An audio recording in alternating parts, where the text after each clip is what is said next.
भारत के मध्य प्रदेश राज्य के खंडवा जिले में स्थित ओंकारेश्वर ज्योतिर्लिंग भगवान शिव के 12 ज्योतिर्लिंगों में से एक है।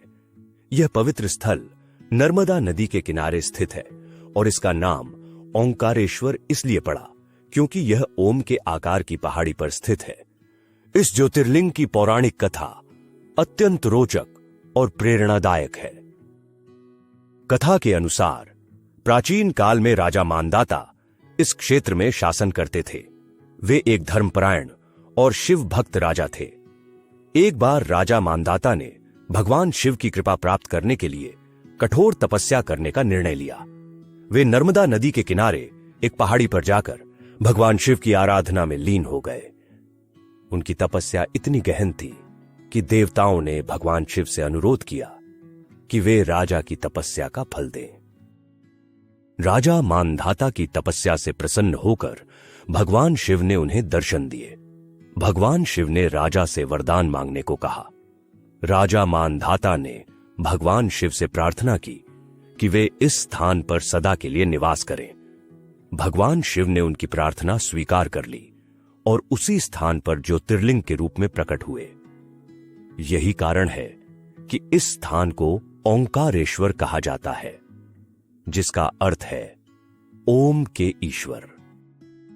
ओंकारेश्वर ज्योतिर्लिंग का धार्मिक महत्व अत्यधिक है।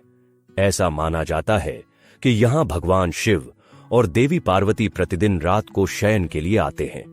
इस स्थान पर जल चढ़ाए बिना व्यक्ति की सारी तीर्थ यात्राएं अधूरी मानी जाती हैं। महाशिवरात्रि के पावन अवसर पर यहां पूजा करने से विशेष फल की प्राप्ति होती है। ओंकारेश्वर क्षेत्र में केवल ज्योतिर्लिंग ही नहीं बल्कि कई अन्य धार्मिक स्थल भी हैं।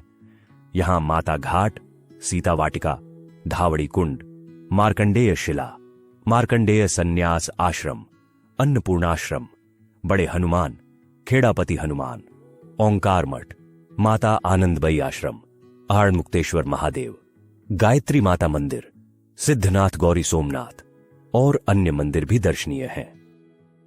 ओंकारेश्वर ज्योतिर्लिंग की यात्रा एक अद्वितीय आध्यात्मिक अनुभव प्रदान करती है।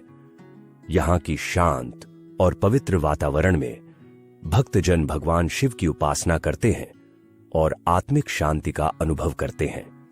यह स्थान न केवल धार्मिक दृष्टिकोण से महत्वपूर्ण है बल्कि प्राकृतिक सौंदर्य से भी भरपूर है। ओंकारेश्वर ज्योतिर्लिंग की कथा न केवल भगवान शिव की महिमा को दर्शाती है बल्कि यह भी सिखाती है कि सच्ची भक्ति और तपस्या से भगवान को प्रसन्न किया जा सकता है। यह कथा हमें यह प्रेरणा देती है कि कठिनाइयों में भी धैर्य और श्रद्धा बनाए रखनी चाहिए। ओंकारेश्वर की यात्रा करने वाले भक्तजन इस पवित्र स्थल से आशीर्वाद प्राप्त कर अपने जीवन को सफल बनाते हैं। ओम नमः शिवाय।